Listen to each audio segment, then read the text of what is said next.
This podcast is sponsored by Affinity Recruiting and Consulting. 94% of small businesses and nonprofits disappear before their 10th birthday. The top 6% survive and thrive for two reasons: talent and strategy. Affinity's team of experts provides talent acquisition, outsourced HR, strategic planning, and fundraising support. Long story short, they fix the problems that cause small businesses and nonprofits to fail. If you could use help with recruiting, consulting, or HR, email their founder, Rob Murphy, to start a conversation today. You can also visit them online at affinitytoday.com, and both of those links are in the episode notes. Welcome back to another episode of Beyond Rockets. Today I'm sitting down with two of my very first guests I had on the podcast over 3 years ago to see what's new in their business and announce some new and exciting ventures that have occurred. First off, thank you for sitting down and talking to me today. I'm excited to kind of learn more about what it is that's happened in the last over 3.5 years almost. So if you want to introduce yourselves, and kind of we'll get started there. I'm JP with the Library of formerly of Orangebeard Films, RIP. And I am Phil Woodall of the Library of and never of Orangebeard Films. So obviously we sat down. JP, you were my very first guest, and I think Phil, you were probably my third or fourth guest over 3 years ago. I think we're like 3.5 years ago. I know, it's insane. So 3.5 years ago, we sat down. First guest, you were at Orangebeard Films. What did the business look like over the last 2 years, kind of going into COVID and kind of what Orangebeard Films was doing? Well, the last time we sat down, we were in my little studio / she shed behind my house, and life was good. You know, I was, I think 7 months in of doing it full time. Running the company, taking all the jobs, not doing weddings anymore, thankfully, but just, going to work when I wanted to and chilling, hanging out with my family or riding my bike when I wanted to. So a lot has changed in those years. This time we have a mic. We're not just using the audio off the laptop. One Blue Yeti mic was but I never selected it as an output. So we were my most listened to episode for a very long time. That's funny. And it had probably the worst quality audio of any episode. Well, that's, I guess that's great. So Phil, when we sat down, it was shortly after JP's episode. JP introduced us to each other and we sat down. What was the business looking like kind of after that podcast? Kind of what did the trajectory of the business look like at that point? Yeah, so when we sat down, we were in the middle of our first year. So JP was a little bit ahead of us as far as going full time. We both kind of have a classic Huntsville story, Beyond Rockets story of worked on Redstone Arsenal doing, STEM type things. And both found ourselves in kind of a thirst for doing more creative work, and the side hustle overwhelmed the day job. And so I was also in year one with the Library of back in 2019, doing it full time. I've been doing it as a side hustle for a lot longer than that. And since then, later that year, we ended up in Spaces, co-working space at Redstone Gateway. And we were there, and then COVID happened. Yeah. And then that was, like for everyone, was kind of just like, okay, what is going on right now? What's next kind of thing? And one of those initial things is that every production we had was rather indefinitely put on hold or canceled completely. And, me and Reese and JP got together and we're like, okay, well, we know that live streams are going to be a pretty big deal.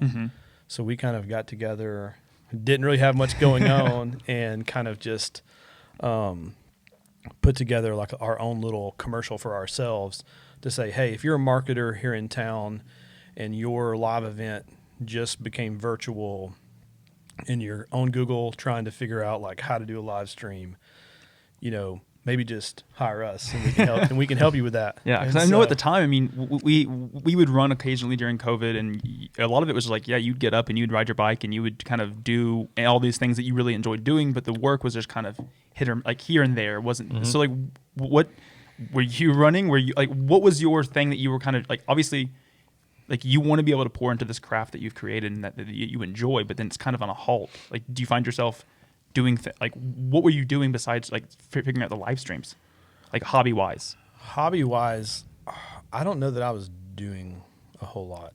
Okay. I was just scared to death that like I gotta keep my business going. Yeah, and you'd just been, I guess, probably a year of doing it full time when COVID. Yeah. Okay. And you had more overhead than me having a physical location that you're paying rent to, whereas I was working. Yeah, you were behind working my house. from the she shed, Yeah.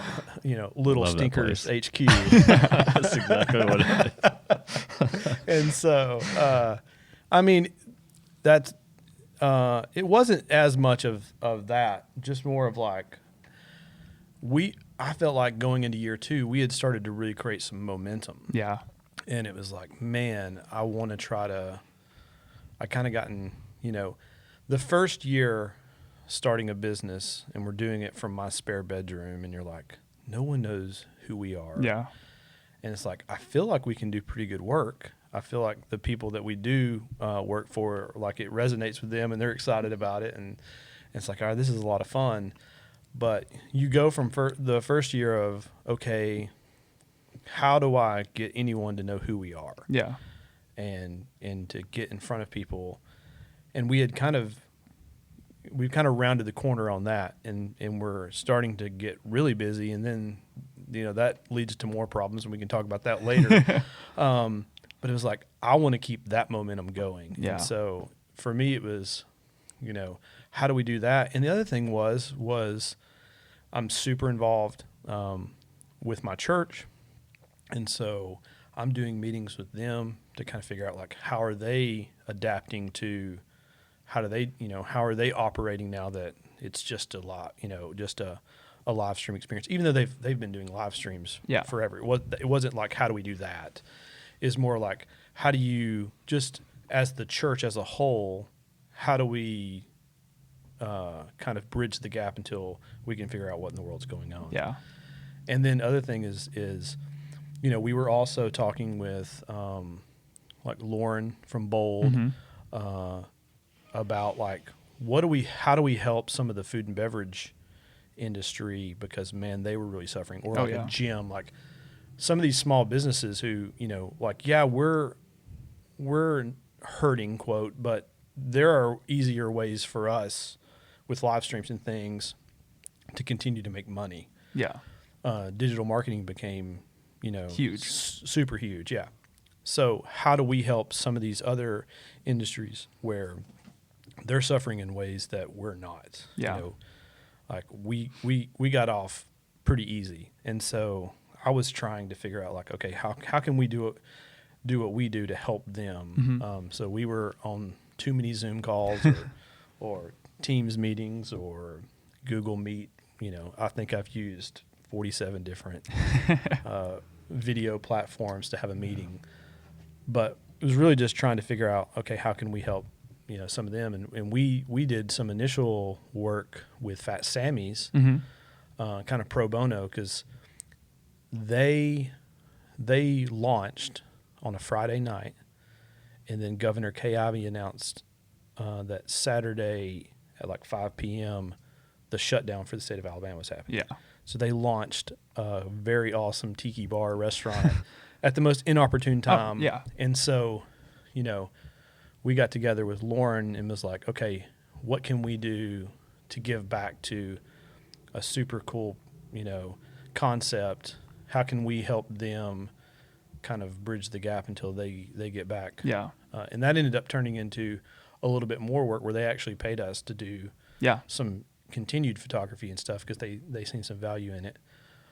But I mean, like it's a super tough time for anybody to kind of navigate and figuring out, especially when you start feeling that you've had momentum. Like you've gone through that first year and you're like the weight's a little bit less on your shoulders. You're like, I think I got this. I'm like, I don't know everything. I don't know what the next day is necessarily always going to look like, but I feel a little bit more comfortable navigating it and doing it.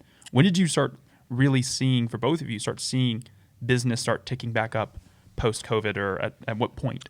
It didn't take long. I don't think. I think it was just April and May was really slow because everybody's trying to figure it out. And it seems like once June hit, it started getting, the momentum started gaining, and then it didn't slow down. And the next thing you know, Phil and I are on a shoot in December or November, maybe December. Early December. December. And then one of the crew members gets COVID, and next thing you know, him and I get COVID, and he's about to die at his house, and I'm living out of my she shed because my wife is trying to keep the rest of the family safe. So I'm living down there. So it seemed like it moved that quickly. Wow. You know, it was all a blur. I think I said the first 45 days, it was like halt.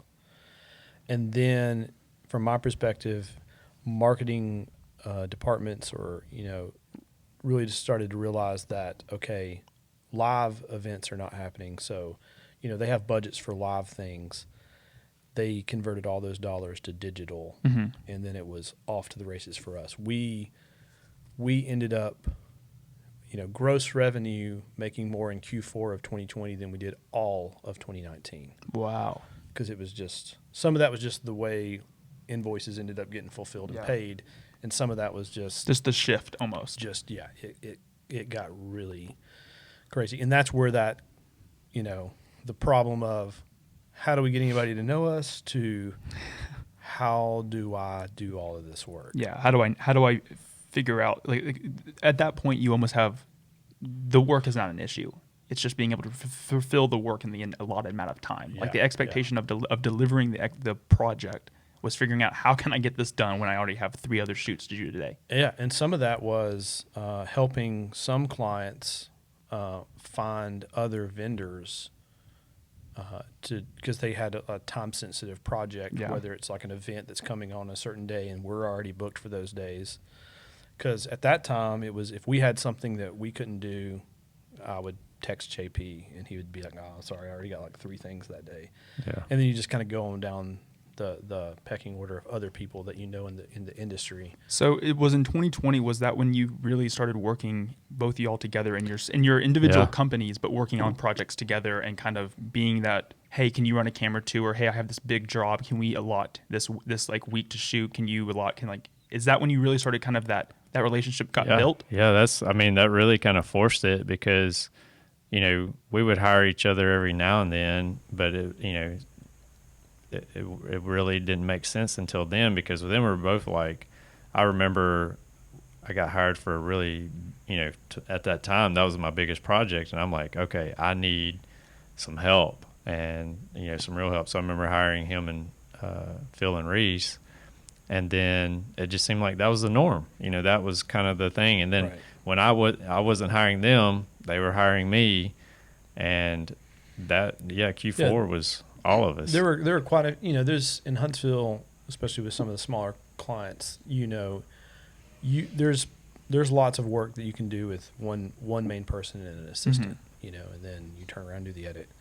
But then there are these bigger projects where you need more of a crew, especially if you have talent that you have to get them to do a specific thing. And then if you're holding the camera and you're worried about lighting and you're worried about, do I have the shutter, my frame rate where I want it, and is the exposure correct, and did I do a custom white balance, and you're thinking about all the things just to do your job, and it's like, oh, I also have to direct this person on what I need them to do.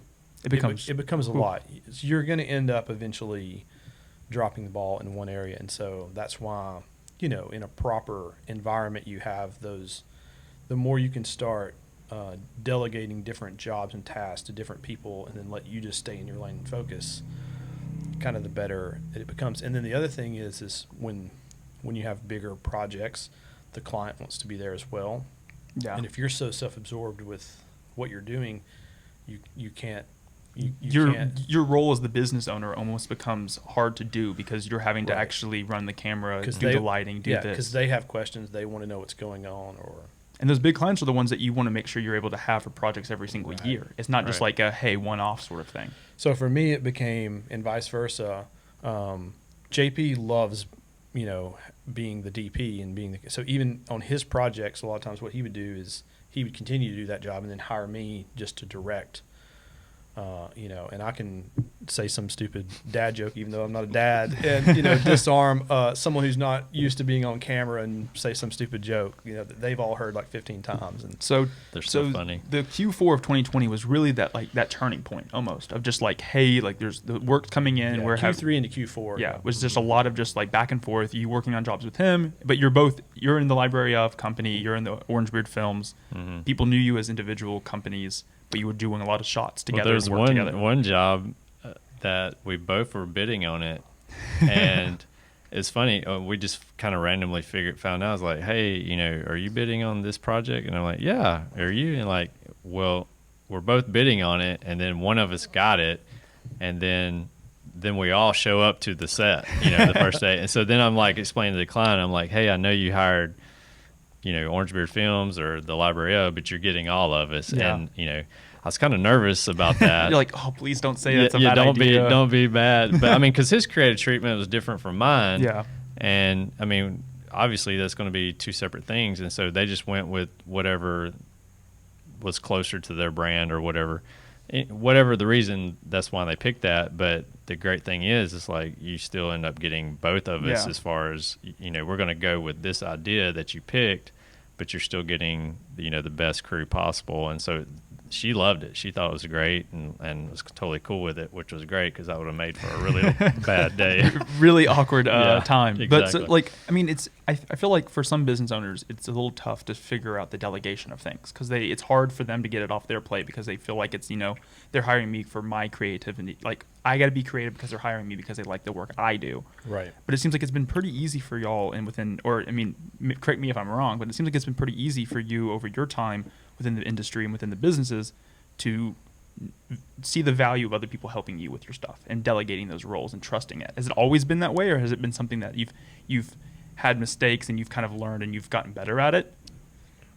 I think for me, I always recognize the value of working within a team environment because number one, you can hire someone to do something that's not your strong suit, which is great, right? And the other thing is like filmmaking is kind of a team sport. Yeah. I mean, it's you can do it as a one-man band, and there's a lot of people that we've all done it as a one-man band before, but once you do it with a team, it's hard to go back. Yeah. It's kind of like the first time you get a second monitor on with your computer. Oh yeah, 100%. And you're like, I There's can no never way. go back to one screen. I disagree. I like one monitor Oh no! only. When I go to the coffee shop and I have just my laptop, I feel out of place. I feel like I can't. I get get the your work analogy, but I don't agree with it. done.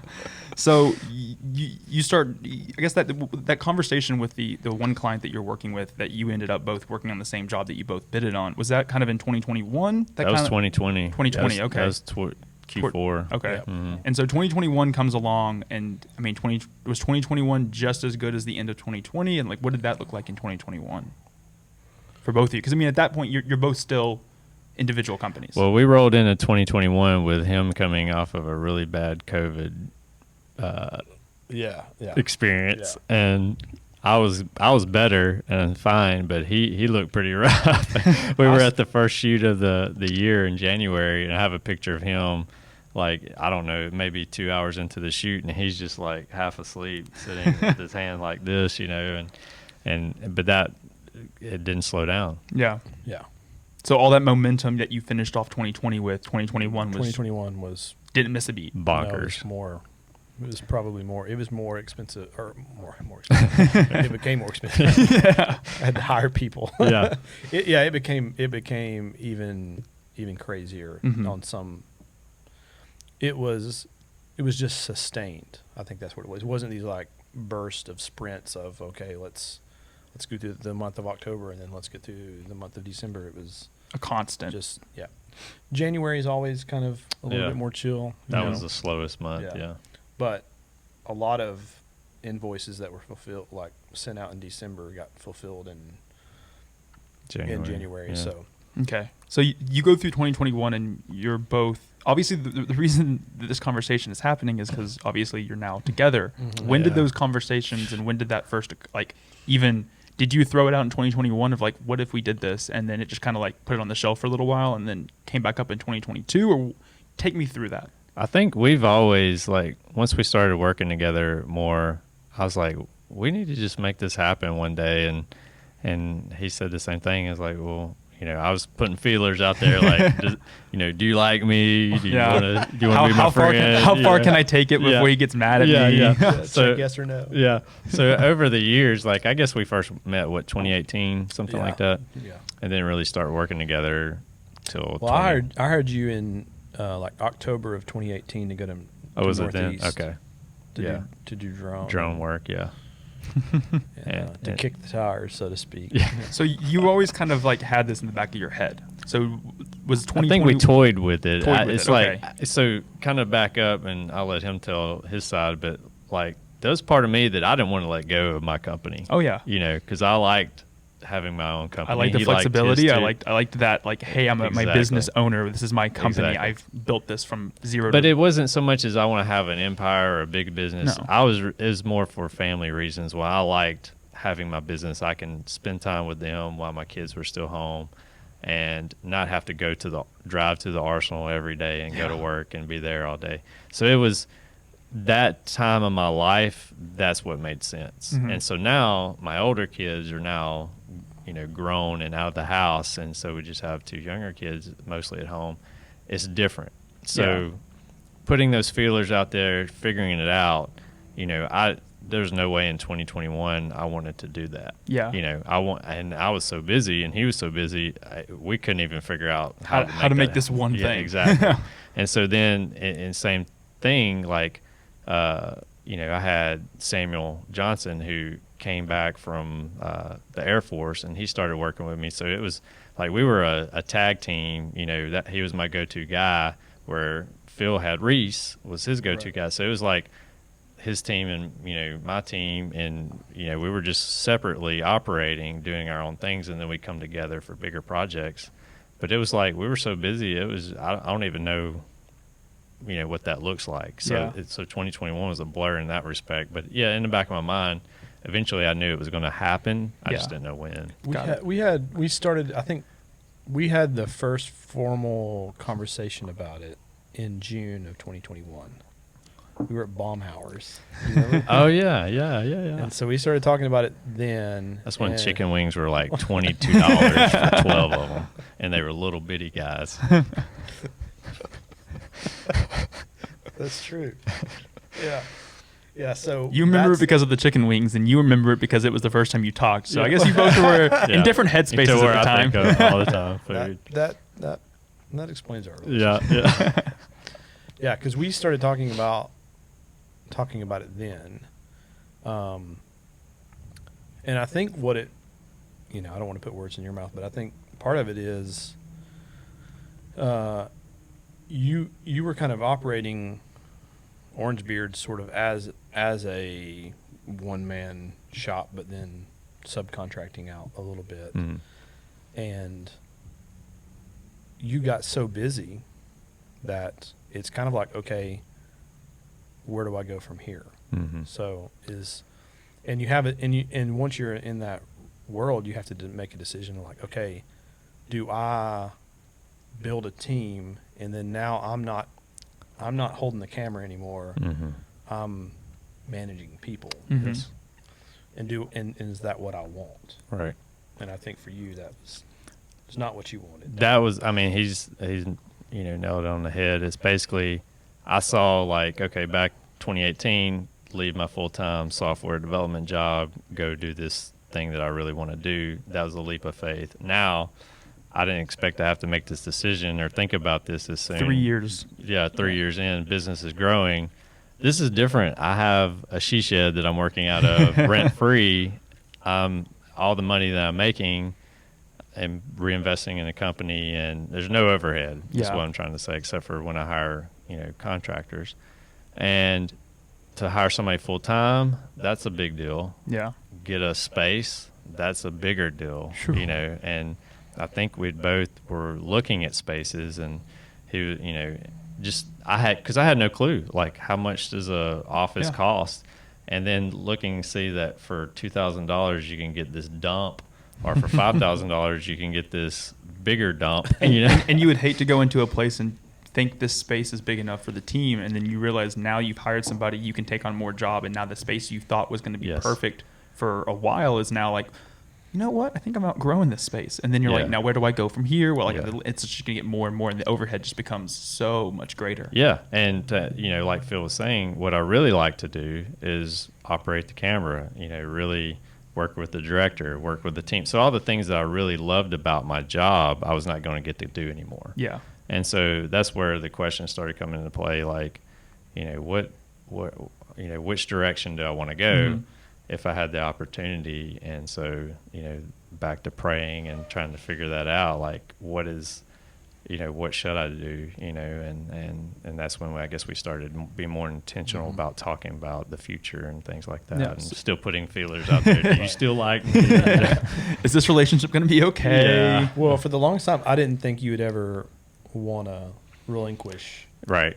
the control of it. It's as funny being a how, business owner. yeah. I mean, it's one of those things. It's a tough Changes. thing to start doing, but there's also like once you start feeling like you're, you know, that momentum you talk about. Yeah. I mean, you're like I like this. I like this. You know, not the control necessarily, but just like I like the freedom. I like the opportunities I'm able to have when I'm able to have it, and do what I want to do when I want to do it in some sense. And then it's like to join a team. It's like it's not just me. It's we.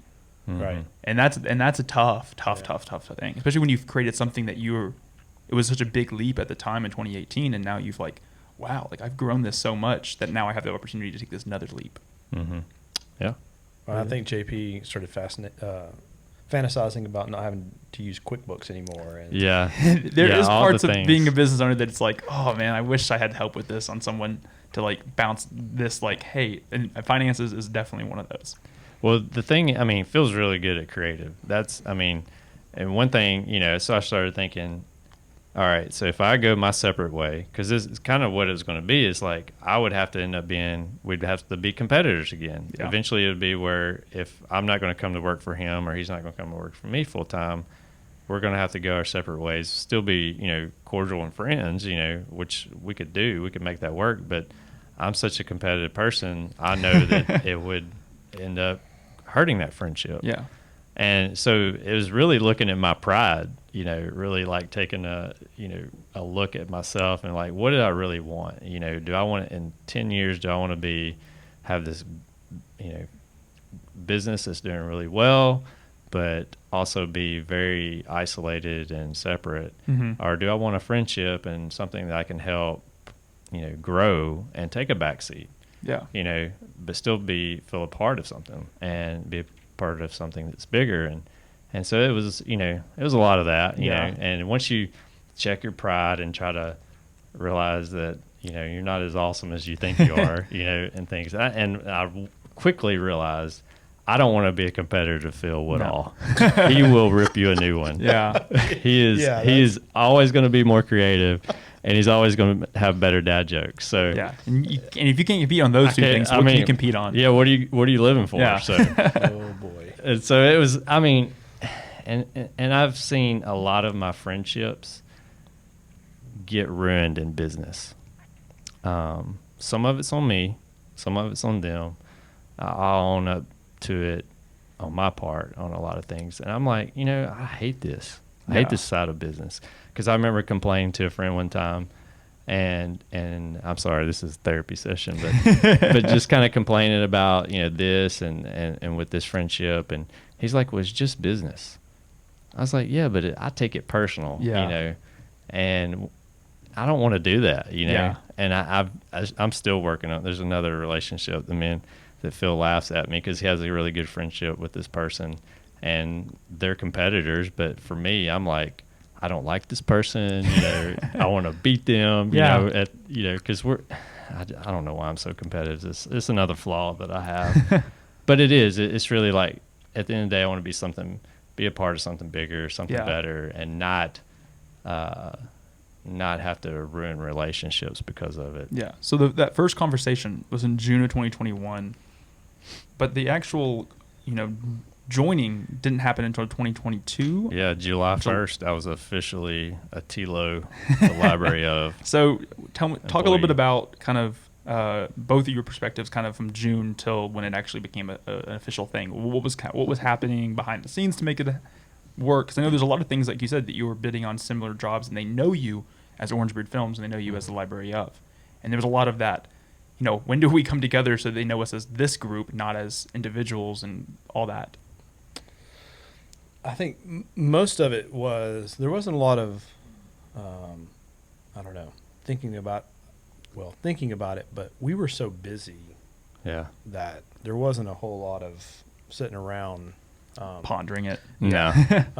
Most of it was, we were also, during that time, we were having those conversations. We were also thinking like, okay, we both want like a studio space. So then we started out kind of like both going and trying to look and dream about what that might look like, and As two separate companies. yeah, and just just operating in the same space. yeah, going together and Going to halvesies. yeah, so splitting the rent on a studio space, and because Orangebeard was kind of positioning itself more as a production company, and then the library of positioning itself more as like creative, Mm-hmm. like also taking on the creative but doing production as well. So our team is going to write the scripts, come up with the creative concept, storyboard it all out, really work on that side of it, and then also doing the execution. A lot of times what it would end up being was like, okay, we'll handle that, and then we will hire Orangebeard to help with the production side of it. So it never really felt like one-to-one Mm-hmm. a lot of times on like competition, but it started out kind of us just trying to find space together. Get out of the seat, out of your shed into a space, and kind of being in. But there's a lot of value in that collaborative Right. sort of And then it was environment. like, okay, well, how do we split that? And then, if we stay separate, what happened, as long as everything's going, as long as everything's fairsies, no problems. But like, what happens when, one of us is hogging the studio space, and, we're in there booked for something, and then JP has a huge client that he needs to wow and impress and bring them into the space and film something, but then we're already in there and we've been hogging it for the last week. And, like, what would that look like? And so, and there's all those kind of things, and how do we do that, and who, who's on the lease and who's subletting from the other one, and then JP's just like, do you just have a problem with me? Just, which is refreshing. He's like, do you just not want to hire me as just come on as part of the library of? I was like, do you want to do that? He's like, yeah, that's what I want to do. I'm like, okay, well, let's do that then. I just like to thank my wife on that part, because when she prays, God listens to her, unlike when I pray, because sometimes he hears me. He just likes to make me wait, I think. But Angie's got a direct line, and so she was like praying about all that, about what to do and things like that. And it's just funny to hear him talk. I mean, we haven't really talked about this in a while, like, how it really happened or anything, because it just kind of seemed to happen fluidly, you know. But it was one of those many times that we were just looking for spaces, and I gotta say this, the very first place we looked at was a meat locker, or it was behind a meat locker or something. It was like the people that were using the space It was prior, yeah. We're doing like deer processing. Yeah. So Okay. if you killed a deer, you could go. Yeah. Great place to bring in your clients and wow them. Yeah, it was very impressive. Yeah. But just come up behind this meat processing part of this business, and we're in the back, in this shady looking area. Yeah. And this was $2,000, mind you. It would have taken $50,000 to clean that place up and get it looking decent. Mind you, we never considered that. As soon as we drove up, we're like, But that's when I realized our options are weird. Yeah. In Huntsville. I mean, because, we could go to Lincoln Mill, and that's $12,000 for the space we really wanted there, So it's like, that's not an option. Yeah.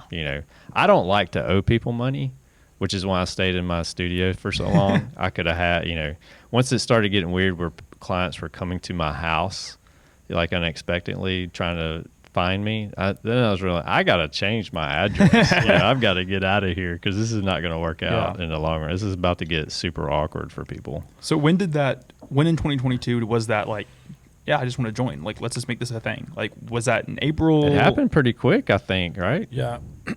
We kind of went into 2022 thinking that it would happen. And then it was like, how do we make this? How do we make all this happen? Yeah. And then I was also in the process of finding the love of my life, getting engaged. I forgot about that. You had a big life change. Planning a marriage, planning a wedding, all those kind of things. Yeah. Or being support for someone planning a wedding. Yeah. So there was a lot going on. So it probably took a little longer than we anticipated, but it the timing all worked out super well. This summer it kind of he officially came on because we had to meet with we both have the same accountant, so that made it easy. That kind of made it easy to kind of sit down with Matt and figure out what we needed to do there. Mm-hmm. And then right as we were starting to make it official,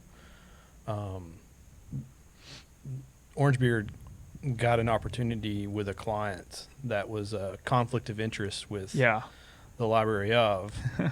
And so then that became a whole thing of like, okay, in everything we do in business, we want to do things above board with full integrity. We want every one of our clients to feel like they're getting top value. No shadiness whatsoever. And so it was like, okay, as soon as we, because early in the year, like at the beginning of the year when we decided like, okay, we're actually going to do this, we looked at the books and like we went down the client list and like, all right, who's a returning client, who's a one-off, kind of went through all that. I was wanting to make sure on my side, it was like, if I bring on JP, I want to make sure that, I'm going to be able to pay JP, what he needs and what his family needs. And he's got a family and like, I don't take that lightly. And so it's like, all right, let's look at the books. Let's see if, based off of the business that you're going to come in. So, we didn't have any conflicts on any of that. And then surprise, conflict so happens. Like, all right. So like, how do we do this? It's like, okay, well, let's, so we haven't really like been super public with this. I mean, it's like one of the first actual announcements. Yeah. People, I mean, we communicated all that. He, signed NDAs.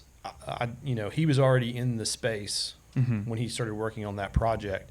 And it was just like, all right, we'll just wall it off. Yeah, he was not involved. Like, I couldn't tell him. Like, he'd be asking, like, hey, what you going to be doing for him? Like, what's the creative and all that? I was like, I can't tell you. I signed an NDA. You'll see it when everybody else sees it, you big I'm not going to say that. Yeah, right. Cool story. Yeah.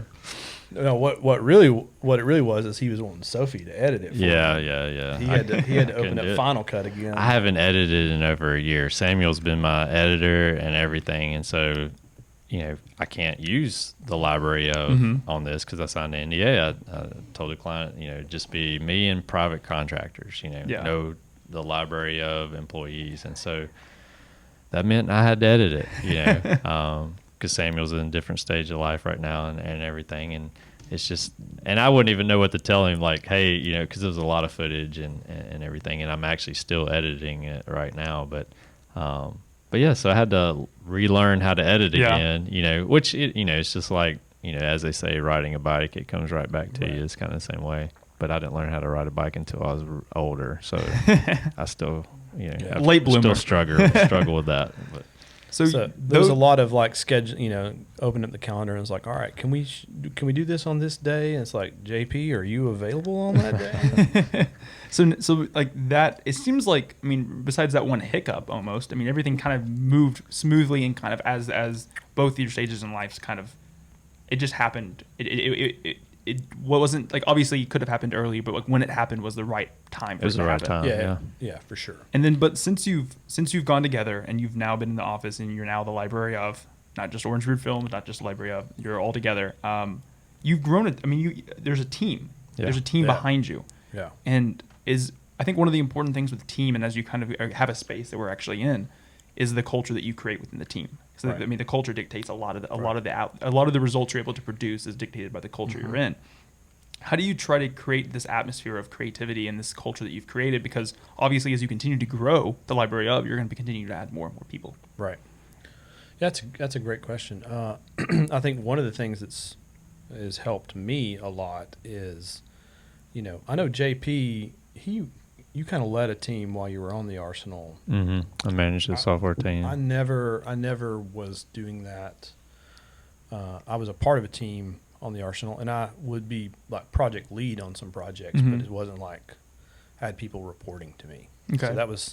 So having employees was a new dynamic. I was used to being like leading a crew, but just similar in the. It's very similar, there's some similarities, but it's different when it's, hey, here's a 3-day shoot, and I'm the one that's saying like, all right, we're going to meet in the hotel lobby at 7 a.m. for call time, and in doing that versus you have a team of employees and they're representing the values of the organization, and then we're trying to do something of significance for our clients, and kind of feeling the weight of all that and making sure everybody's rowing in the right direction. My wife has been a huge asset, and I'm sure JP has seen that already we're now having team meetings, weekly team meetings, and strategy sessions and all those kind of things. So she worked for a very large organization. So she worked for Ramsey Solutions in the Franklin, Nashville area, and she was there for 5 years. Not only that, she was on the marketing team and senior copywriter for Entre Leadership. So Entre Leadership, if you're not familiar with Ramsey Solutions, it's one of their business units that is basically they're advocates for business owners. So if you're an entrepreneur, if you're a leader, if you're someone that's trying to grow an organization, and you're in that kind of world, then they have a podcast, books, resources, coaching stuff all around like building an organization and like how to inject DNA into an organization and get people all rowing in the same direction and things like that. So she is a wealth of knowledge in that arena. And so she comes in, and she's acclimating herself into the business, and she's in the business as well as our chief strategist. And so early on, she's like, do you have KRAs for all of your employees? And I'm like, I don't know what a KRA is. I don't either. It's like, and so it's like key results areas. Oh, okay. And it's like, and so then Still it's like, don't know what okay. that means. So then you have to, it's like, all right, yeah, we need to build out documents for everyone to say like, when you show up for work today, here's what winning looks like for you in your job. That way, there's no ambiguity in like, whether you did a good job today. Because as long as you're doing these things and you're doing it with excellence, then you know that you showed up today and you did well. Yeah, it's like you're all different parts of the boat, and at the end of the day, like the boat's not going to get to where it needs to get the best it's going to get there unless you all know what your role and responsibility is. Right. And so she's been wonderful in kind of some of those more system type things. Obviously, we want to have structure and we want to have some processes in place, but also we don't want to be so process oriented that that all we ever do is nothing. Yeah. We're refining processes. Right? I'll just pass out. If it's all about processes, that stresses me out and makes me just not want to come to work. So, right. I mean, and that's how it is like on set, right? We have a plan like that we're following, and we have storyboards. But then you have margins on set so that there's always these. That's the great thing for me about being on set, is that you create this environment where these little happy accidents and surprises show up, and you end up getting something in the frame that you could have never even dreamed about. Yeah. and you're like, that's where the magic happens, and that's where it's like, this is why I showed up today, was for this. So, I mean, you joined forces. You've grown a team. You have an editor. Your wife's now a part of the team, and you're continuing to grow. What does the future look like for the Library of? And is there like a 3-year plan that you have? Is there a thing that you're like, as we continue to grow, this is like what I envision the culture. This is what I envision the company to look like moving forward. Yeah, I think some of the top things would be continuing to build out studio space so that some of our clients can come here and shoot stuff right here on site. We can be more creative in some of the things that we do there. I think eventually what we'd want to do, looking at the landscape of Huntsville and the businesses and organizations here that we want to support and be an asset to, would be, there's some clients that need a big crew. Mm-hmm. Like they have just for the level of work that they're wanting to do, it takes a big crew to do that. Yeah. So like eventually we would like to have an entire crew that can go out and do that all in-house. But then there's also lots of medium and smaller projects that we want to be able to support them too.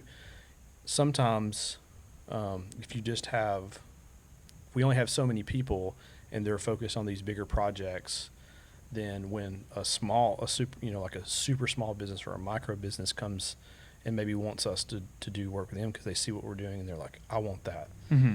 And we can't really service them because we're busy on these bigger things. So in my mind, it was like, we need to have basically 2 teams, like an A team and a B team. And I don't really want to say like B team, like they're lesser than, but you have people that are further along, like me and JP are like, we're old and calloused and grizzled and grumpy. And we can have some of these, bright-eyed and bushy-tailed youngsters, little stinkers, come in here future little stinkers. Future little stinkers. They're on their way. That can come in and like that next generation, that we can have that team that we're teaching them some of the process, some of the there are things that JP and I will do on set that, even Sophie before has seen us do something and she'll be like, oh, that's so smart. Like, how did you think to do that? It's like, well, Sophie, that's smart because 3 years ago I didn't do that. And I got in the edit and it was 2 a.m. in the middle of the night and I was trying to fix this edit and it wasn't working and I was banging my head against the wall and I thought, if I would have only asked this one question or picked up this one extra shot, this would all be solved. Yeah. It would have been solved 3 hours ago. But I didn't do that. Mm-hmm. And you remember those hard lessons. Kind of haunt you a little bit. And we're, JP and I could, filibuster the rest of this podcast with lessons learned. Yeah. And it's like, we can inject that into a younger generation.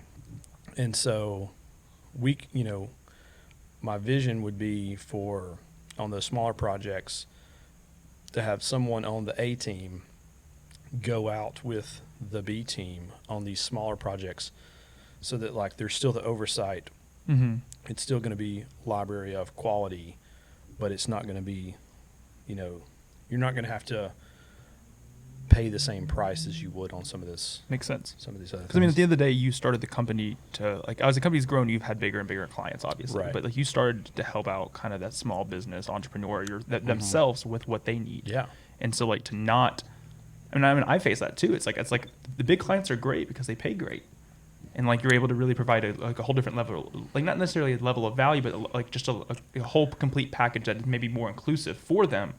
And you have that, but at the end of the day, it's like I still want to be able to help the mom and pop down the street with social media because at the end of the day, that's why I started it. Sure. And so you kind of able to balance act.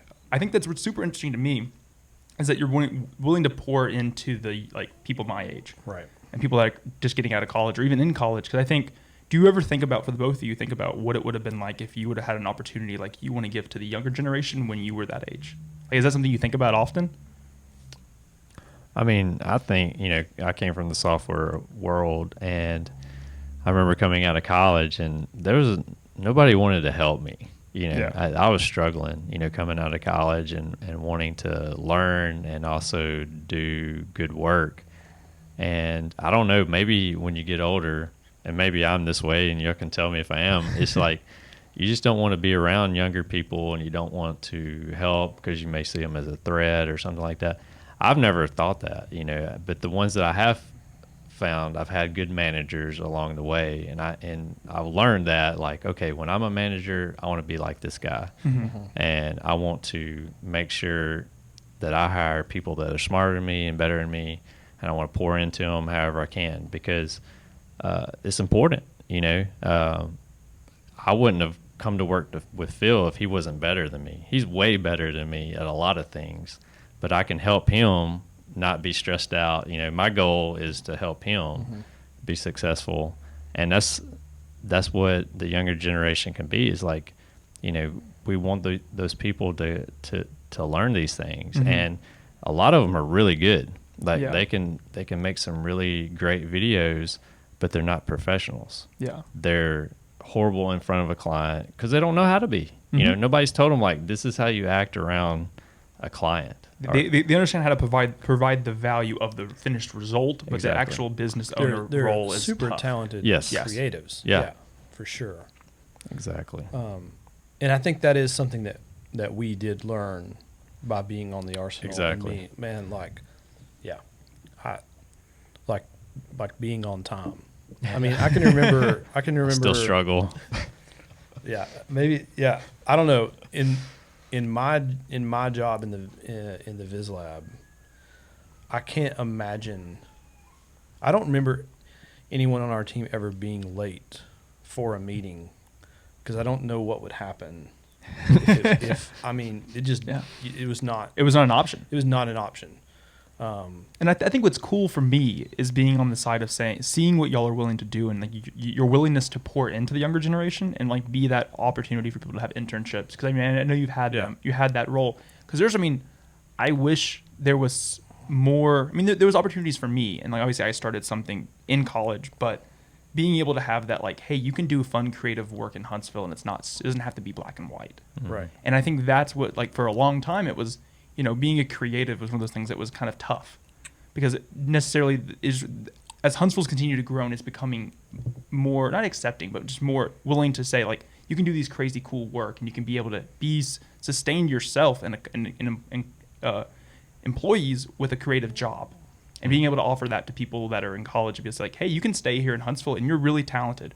We want to keep you here in Huntsville being able to create amazing work, and here's how you can do it, and here's places you can do it. Right. I think is fantastic. Yeah, I mean, I know when I think we both started doing what we were doing because we didn't really see, like, there may have been a place, and there may still be a place, I just don't know about it, that I could have went and worked, like I could have left the Arsenal and went and worked for someone doing what I'm doing right now. But I didn't know about it, and I knew what I wanted to do, and I didn't see it out there. So I was never that, I've listened to a lot of your podcasts, and you're interviewing people and you're asking them, did they always think of themselves as an entrepreneur? And they're like, yep, since I was 18 months old and I was selling lemonade. That was never me. I was never that kind of person. I don't know if it's just the way I was raised. I didn't see myself as a creative either. It just kind of, everything that's happened to me has kind of happened in a very practical way. And that's kind of just the way I've always approached life. Is very practically, which makes it it feels weird in my mouth to say that I'm creative, or even hearing JP, brag on me for being a creative. It's kind of all right. You got to ask Phil what awards he won in his high school yearbook. Oh, goodness. Okay. I just found out this is these. my wife's fault. Yeah. Okay. Well, I'm ready. All the listeners are on the edge of their seats right now. This is coming from a man that never thought of as an entrepreneur and not as a creative person. Okay, drum roll, please. Okay. Oh, God. You're JP. I didn't win anything. You're terrible. I went to Skyline High School. Like, they had to invent stuff for us. There was only 18 people in my classroom, so I should have won at least something. I had 41. So okay, there you go. I graduated with 18. So okay. Wow, I'm big time, Phil. Big time now. Over here. Oh, goodness. Let's see. Most dependable, most intellectual, most likely to succeed, and best all around. Yep, Wow. that's all. Drum- right. oh, Yeah, wow, that wasn't was great? incredible. I peaked early. I mean, I think that's fitting for him. So we were cleaning out a room, and we came across my yearbook, and my wife found that And actually, took a picture of it. you were on the posted it cover of the yearbook because of just how dependable you were. and she posted it on social media. Now I'm paying for it. No, so kind of talk She's a about little that. stinker. Yes, she is a little stinker. About the reason why he doesn't see himself as an entrepreneur, it's actually, I see it as a blessing because a lot of times with my business, I was thinking of the numbers. I was thinking of making money, providing for my family, saving money, growing, yada, yada, yada. Phil, I've never seen anybody like him because, yes, he's concerned about the money. And that's when we were kind of comparing numbers, like before we came together, like we would okay, well, how much did you charge for this project? And we'd be very close together in numbers. So we were never really far off, which was great because that meant that we're going to stay in business. He's not. One of us is going to win it. Yeah, one of us is going to win it. He's not undercharging. I'm not undercharging. But I always thought about the numbers first, whereas he thinks of the client. Yeah.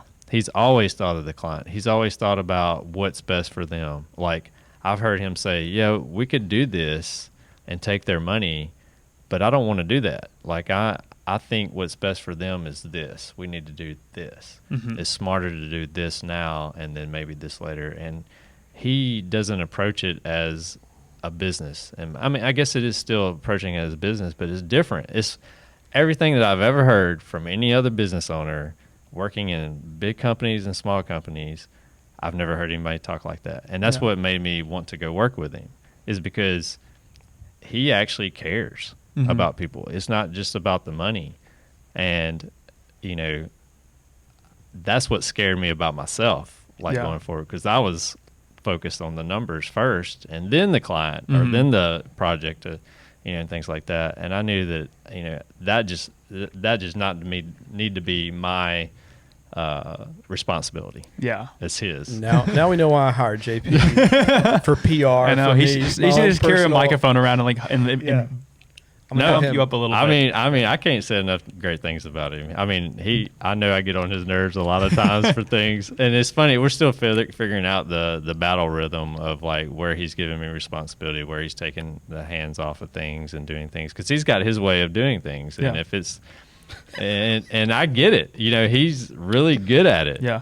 And just because I did it a certain way and was successful doesn't mean that we can do it that way. Yeah, and be successful. exactly. So we're still figuring out those things, and I'm not a very pushy person, and so I can tell he's wanting. At times he's like, I need you to take this over now.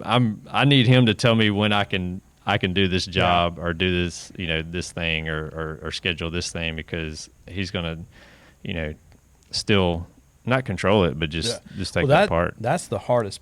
That's been the hardest part for me about having a team now, is when you're used to doing everything yourself, and what kind of output you can get from that, and then saying, okay, now I'm going to relinquish that control and let someone else do it. And they might not do it the exact same way you do it. And there is nothing wrong with the way they're doing it. Yeah. It's just different. And that's okay, because as long as we've been real clear about what the why is for the client, then there's, where I'm from, the phrase would be, there's more than one way to skin a cat. I don't know if that's appropriate. I hope I anymore. never have it's to do good. that. So, and I think it's interesting, and I kind of want to get your perspective on it. Is like you said, you've grown this team, Right. and so being kind of the boss, so to speak, there's a different. You have to kind of balance that working in the business and working on the business. Yeah. And working, how do you find that balance? Because I mean, it's just as important to work on the business as it is to be working in the business, and it's much easier to do things that are providing you. I mean, obviously, being able to support the team you have is requiring to work on the business. You can't, I can't the business can't scale as Yeah. long as I've got my greedy little paws in it. Yeah. So like, I mean, and like there is that balance of being able to take the time to be that business owner and being able to kind of navigate what Yeah, that for looks sure. like for the business, as well as just being able to one to provide value. Is that tough for you to balance, or do you find that time where you're able to say, hey, on these days or on like once a week or twice a week, I will spend time working on the business and like projecting what it would go, rather than just working in the business? We're still a little bit in the growing pains of merging two businesses, Mm-hmm. Yeah. where there's still like the dirty handoff, and in even this one project, like, so I'm wanting to try to protect JP because I know he has this whole other project that is a major project that he's still having to do Mm-hmm.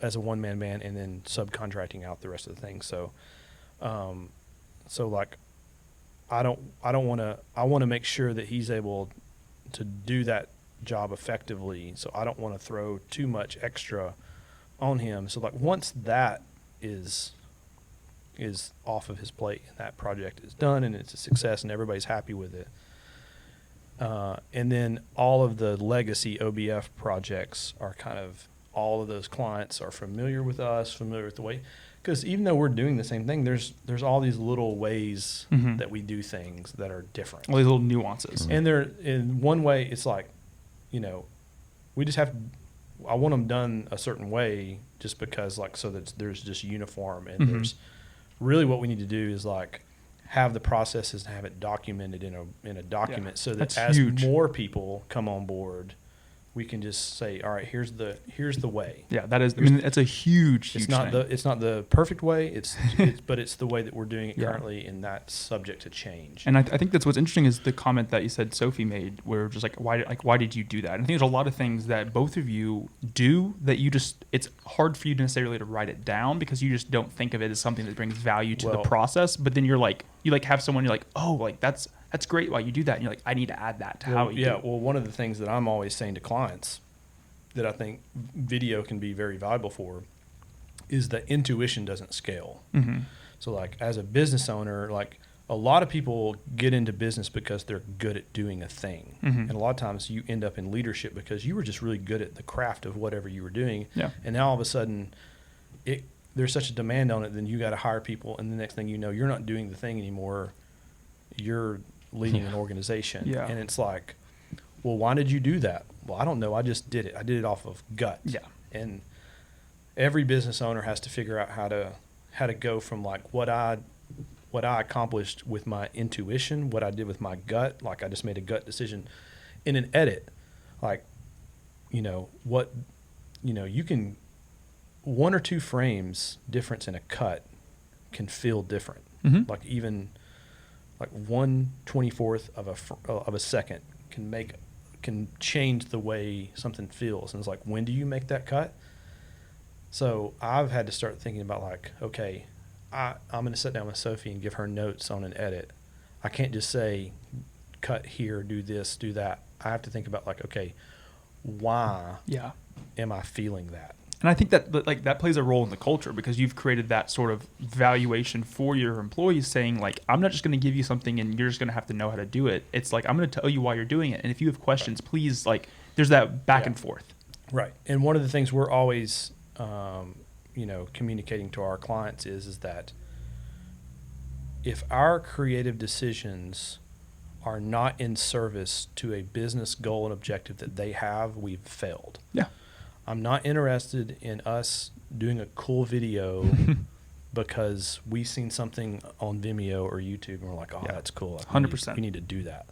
And let's, this is not what anybody would say, but sometimes our actions are basically like, let's figure out a client that'll let us do this. Mhm. And it's, and although that may be true, it's like, it has to be if it doesn't align to a business goal of what they're wanting to do, It's pointless. then it's pointless. Yeah. And so what I do is like, I like that idea and I want to use that idea one day, but it's going on the shelf. I'm Mhm. cataloging it, and eventually I'm going to be in a meeting with a client and they're going to say something about their business and what they're wanting to do. Point it right out. And I'm going to think that that needs to be that one thing, Yep. and we're going to dust it off the shelf. 100%. And we're going to put our spin on it, and we're going to do that thing. Yeah, I think that's the way I approach social media for clients. It's that at the end of the day is if your social media is doing this one great, amazing thing, and we're growing the followers, and you're just so happy because there's so many more people liking your stuff, but it's doing nothing to provide value for what you actually provide service-wise, then it's why am I doing it? Right. Social media, the video work that y'all do, is all about being a tool. And at the end of the day, that tool is not going to, if it's not the goal for the company and the tool, it's just not going to be helpful Right. at the end of the day. And There's so, enough noise. yes, Yeah. 100%. Yeah. And so looking over y'all's journey individually, over your years together now, how much of your success would you contribute to being in the right place at the right time? And how much would you contribute to your hard work? I don't know. The whole being in the right place, right time, I mean, is, if you take out faith and you don't believe in God, there's a lot of there is a lot of being in the right place in the right time, but I don't think that just randomly happens, right? I mean, I could be, right outside and this tree falls on me. It's like, I don't know. I don't want to get too spiritual or philosophical. I will. I just don't believe in that part of it. I mean, we're both believers. Like, we both are people of faith, and that flows through the organization as well. Is that if you walk in His ways, meaning God's ways, then you'll be in His will. And so, right place, right time, hard work. It's like we just want to show up. We want to do really good work. We want to perform a service and try to always treat people well and do. And Lord knows we get that wrong sometimes. Yeah. But like the best we can, just like show up. Work as hard as you can. Try to do good work. I don't know if it's. I think showing up and working hard and doing it day in and day out over and over and over again, then eventually those right place, right time. Yeah. It's like the saying of an overnight success, 10 years in the making. Mm-hmm. That's kind of the way it is. Because it's like, I think everybody wants to work hard. I mean, not work hard, but everybody wants to do a good job. Yeah. They want to be proud of what they're doing, whatever that is. But I think a lot of people, and we've been there. We've all been there, right? We've done a job that we don't want to be at. The great thing is right now we're in an economy where we can change jobs if we want to. We want to find something different. We can pivot and do that. But it's just finding that. Like, the last 4 years have been great because it's been, things that I wanted to do. Like, this is the job that I've always wanted, but it's taken 18 years of experience working in jobs that I didn't want to be at, working for people that I didn't want to work for, but thinking about, having those managers that I did not want to be like, to learn, like, okay, when I'm a manager, I want to be like this. When I'm a business owner, I want to be like this. When I'm an employee again, I want to be like this. And so it's taken those years for me to learn those things. And so now, if you ask my wife, things that I've always asked her to pray for is I want a job that I can work hard at, be creative, and have fun. I want to work hard and play hard, and that's what I do. And I love it. It's like in this team. I mean, I think if you ask me and Phil, really, we just want Carrie and Sophie to continue running the company because they're amazing. Yeah, you should really be talking to them right now. This whole last hour and 10 minutes has been a waste. Yes, you should just interview them next time. Scratch this. Yeah. Accidentally format the card and bring them in here. I think what's interesting, and I think I heard it recently, was that you have to not just enjoy the summit, but enjoy the journey and enjoy the hike. Yeah. Because at the end of the day, it's like, yes. I mean, you get to the summit and you're not going to be like, oh, this was what it's all about, and you're like, that just wasn't what I expected. Exactly. And so you have to enjoy the journey. You have to, because there's always going to be a new summit. Yes. There's always going to be new things you're wanting to achieve and you're wanting to do, and if you're not enjoying the journey along the way, it's just like when you get there, you're not going to be satisfied. And if there's somebody out there that is listening to this that is in a place where they're in a job that they don't like and they don't enjoy it or whatever, I would super challenge them to find the lessons that they're learning, because they're learning lessons right now. I mean, there is so many things throughout my career that I've been in positions where I haven't been satisfied or haven't been content or whatever.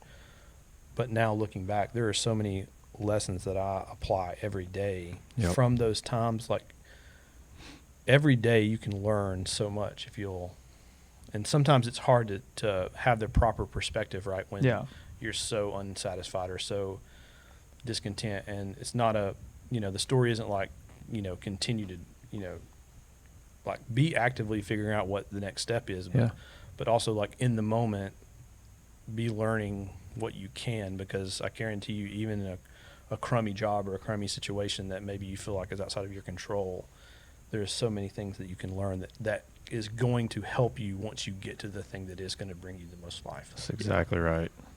So I mean, like, I guess the sum of this whole conversation, I mean, people that are listening, how can they connect with you? How can they support you in what you're doing? If they're looking for work, if they're looking for, as your team's continuing to grow, you're looking for positions to kind of come on board with the Library of, where can they find you? Where can they connect with you?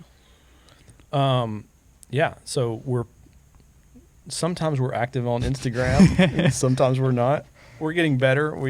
Hopefully we're getting better. I don't know. We're trying. The Library of _ is where we're at on Instagram. And then, www.thelibraryof.com. And what I always tell people is the Library of Congress without the Congress. It's the worst name in the history of SEO. No, it's not. Oh, yeah. We know that. Yeah. And that's what I always laugh about. But, yeah, for sure, Instagram or just come to our website. If you know of anybody that wants to tell an awesome story through video, we would love to partner with you. We'd love to be a part of that. That's what we're passionate about.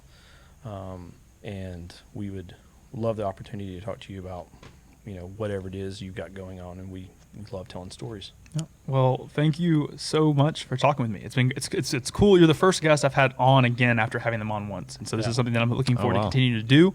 But you're the very first one. So I thank you for sitting down and talking to me for the last hour and 11 minutes or so. It's great to hear the kind of your journeys individually, your journeys now together, and I'm looking forward to kind of what the future looks like for the Library of. Yeah, and we're and congratulations to you, Clark, on you just celebrated 2 years of the LLC. Yep, and then a little over 3 years of doing the podcast. Man, it's to do anything that long consistently is to be commended, and you're doing an awesome job. And kudos, man. We'll have to do this again in 3 years. Yeah, see what happens then. I'm ready. Well, thank you again. I may be dead. So old. Well, Sophie and Carrie can take over. Yeah. Well, thanks again. Yep.